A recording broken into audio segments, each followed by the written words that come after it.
मैं अभी बोल रहा हूं तो कोई ना कोई मैनुअल स्कैवेंजर किसी सीवर में अपनी सांसें आखिरी ले रहा होगा। अभी रेलवे वाले विजुअल्स आप सबने देखे होंगे माननीय उपसभापति महोदय। मैं खास तौर पे कहूं एजुकेशन और हेल्थ में जो आपका एलोकेशन है, अलॉटमेंट है, उसमें फिर से एक बार वही रोजगार सृजन की कोई चर्चा नहीं। इसे कहा गया अमृत काल का ये बजट। हमारे लिए तो अर्थशास्त्र सर गरीब और निम्न आय वर्ग की थाली है। मैं बजट में पोर्ट वाले को क्या मिला, एयरपोर्ट वाले को क्या मिला, उससे मैं चिंतित नहीं हूं। गरीबी का विलोम संपत्ति नहीं होता है, गरीबी का विलोम न्याय होता है। Manoj Kumar Jha, it will not go on record now. Manoj Kumar Jha. Thank you honourable vice chairman sir. आज शुरुआत आप ही से करता हूं, वक्त थोड़ा कम है मेरे हिस्से में, तो मालिक तेरी रजा रहे या तू ही तू रहे, बाकी ना मैं रहूं ना मेरी आरजू रहे। तो वो एक सेंस ऑफ प्रोटेक्शन भी आपसे चाहता हूं। वाइस चेयरमैन सर, मैं आपके माध्यम से ये कहूं, इस देश में जितने विभाग हैं कैबिनेट में, सबसे महत्वपूर्ण विभाग फाइनेंस मिनिस्ट्री है। और मुझे चिंता होती है उस मिनिस्ट्री में जो भी लोग हैं उनकी, क्योंकि मुझे पता है कि पेंडेमिक के साए में नीति और नियत तय करना आसान नहीं होता। आपके लिए तो और भी आसान नहीं होता। और मैंने कैबिनेट रिशफल जब देखा कि जब क्रेडिट की बात होती है तो क्रेडिट तो तय है कहां जाएगा, हाँ बदनामी अगर आनी है तो किसके सर पे ठीकरा फोड़ा जाएगा ये भी पता है। तो माननीय उपसभापति महोदय, इसे कहा गया अमृत काल का ये बजट। अब मैं जब कार्यशैली देखता हूं बीते कुछ वर्षों की, तो मुझे स्पष्ट दिखता है कि अमृत किन के लिए है और विष किन के लिए है। अमृत मित्रों के लिए है सर, पर्याप्त मात्रा में, इतना अमृत पी लेंगे कि पेट और फूल जाएगा उनका। लेकिन विष एक महती जनता को, एक विशाल जनता के हिस्से में विष के अलावा कुछ नहीं आ रहा है।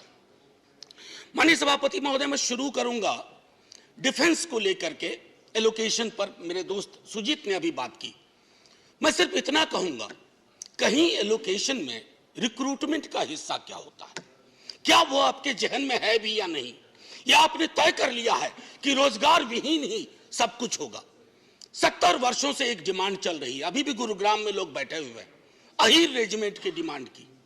एक गौरवशाली इतिहास रहा है, आपके जहन में नहीं पड़ता, ना पड़े, वोट की चोट बहुत सिखा देती है। मैं सिर्फ इतना कह करके अगले बिंदु पे आऊंगा।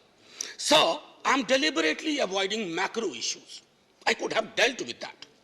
Poor health of economy, bug on fiscal deficit, regressive taxation और के शेप्ड रिकवरी। अब ये मैं बीते कुछ वर्षों से वी शेप, के शेप, तो मैंने थोड़ा रिसर्च किया। सर, एक जेड शेप रिकवरी भी होती है। जेड शेप रिकवरी यानी के 15वें अल्फाबेट के रूप में आता है।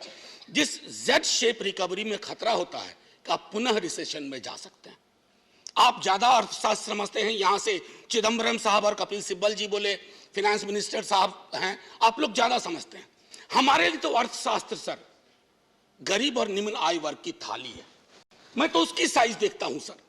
मैं बजट में पोर्ट वाले को क्या मिला, एयरपोर्ट वाले को क्या मिला, उससे मैं चिंतित नहीं हूं।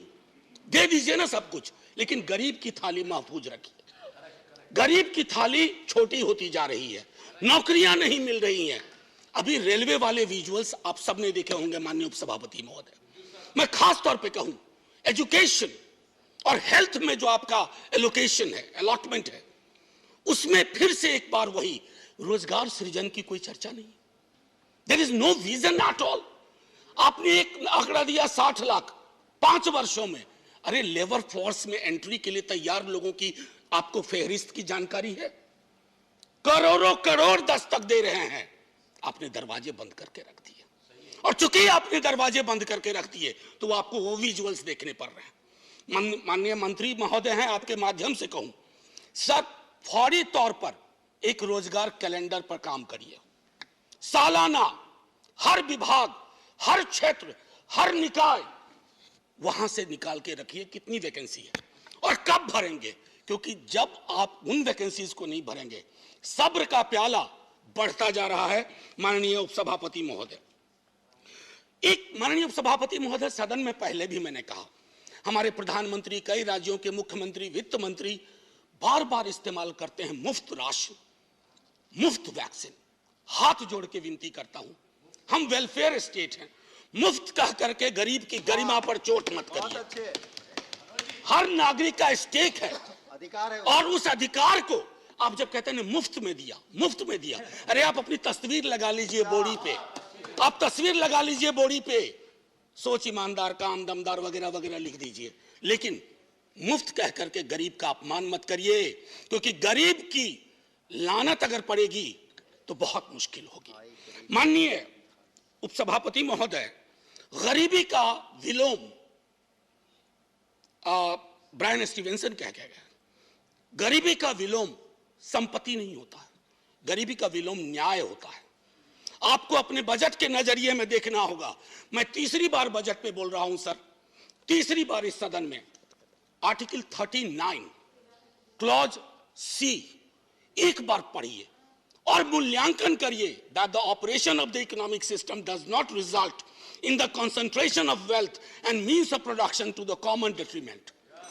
Read the Oxfam report. Sir थोड़ा इंडल्जेंस, थोड़ा सा सर, मैं बस थोड़ा ज्यादा वक्त नहीं लूंगा, बस वाइंड अप ही कर रहा हूं सर। दूसरी चीज, बस मैं ये कह रहा हूं, तीसरी बार ये दिखा रहा हूं, आर्टिकल 39। खैर सर, ग्रोथ बड़ी चर्चा होती है, आप कुछ नंबर बताते हैं, ये डिस्प्यूट करते हैं इधर से, सर हमको उससे भी मतलब नहीं है। आपका ग्रोथ फेसलेस क्यों है? फेसलेस ग्रोथ, जॉबलेस ग्रोथ, और तब तुर्रा इस बात का कि $5 ट्रिलियन इकोनॉमी बनेंगे। सर, आत्मनिर्भरता पर तो बहुत चर्चा होती है, मैं बोलना भी नहीं चाहता। मनरेगा को लेकर के एक बात जरूर कहूंगा। कल सुशील मोदी जी सदन में बोल रहे थे कि आंकड़े में गलती की इन्होंने, रिवाइज एस्टीमेट को, बजट एस्टीमेट को, रिवाइज एस्टीमेट को। मैं अग्री करता हूं सर आपसे, मैं उसमें नहीं जाना चाहता हूं, लेकिन जब रिवाइज एस्टीमेट के आंकड़ा आपके पास था और पैंडेमिक ने डिसरप्शन कर दिया था, आपने उस आंकड़े को क्यों नहीं देखा? आपने उस आंकड़े को क्यों खारिज कर दिया? और मैं आपको बताऊं सर, उस आंकड़े से संबंधित मनरेगा में मांगने पर भी काम ना मिलने में बिहार, गुजरात और मध्य प्रदेश सबसे ऊपर है सर। ये शर्म का विषय होना चाहिए, सदन के लिए सामूहिक शर्म का विषय होना चाहिए, पीठ ठोकने की बात नहीं है सर। बस सर मैं 1 मिनट लूंगा, उससे ज्यादा नहीं। और सर, हर साल काम ना मिलने का औसत ये बढ़ता जा रहा है, और प्री पैंडेमिक 18-19 से लेकर के अब तक। सर, एक अभी हाल में एक किताब पढ़ी सर, बड़ी अच्छी किताब है, आपको दूंगा, मृणाल पांडे जी ने लिखी है, माया न घुमायो। सर, उसमें एक व्यक्ति कोरोना के काल में बहुत परेशान होकर के, उनको गांव से निकाल दिया, तो वो पहुंचा एक कुएं के पास, तो कुएं में पड़ियां थी। उन्होंने कहा मैं 2 शंख दे रही हूं, एक है करामाती शंख जो मालिक को मनचाही चीजें देता है, एक है डपोर शंख जो लच्छेदार बोली बोलता है, बहुत देने का शोर मचाता है पर वादे कभी पूरे नहीं करता। धन्यवाद, धन्यवाद। सर एक हो गया सर, एक मिनट सर, सेंटेंस खत्म करने दीजिए सर। पूंजी निवेश का मामला में आता हूं सर।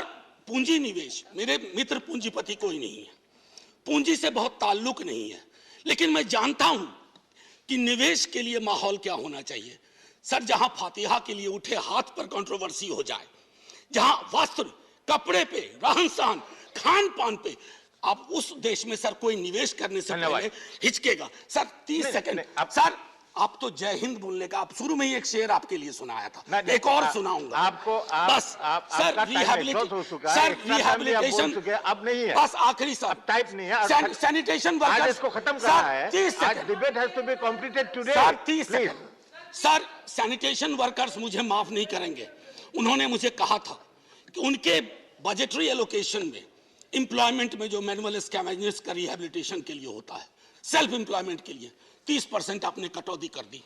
मैं अभी बोल रहा हूं तो कोई ना कोई मैनुअल स्कैवेंजर किसी सीवर में अपनी सांसें आखिरी ले रहा होगा सर। इसलिए मैं कहता हूं, तेरे वादे पर जिए हम, ये जाने जाना सर, ये आपके लिए है। तेरे वादे पर जिए हम, तो ये जान झूठ जाना कि खुशी से मर न जाते तो एतबार, अगर एतबार होता। जय हिंद सर।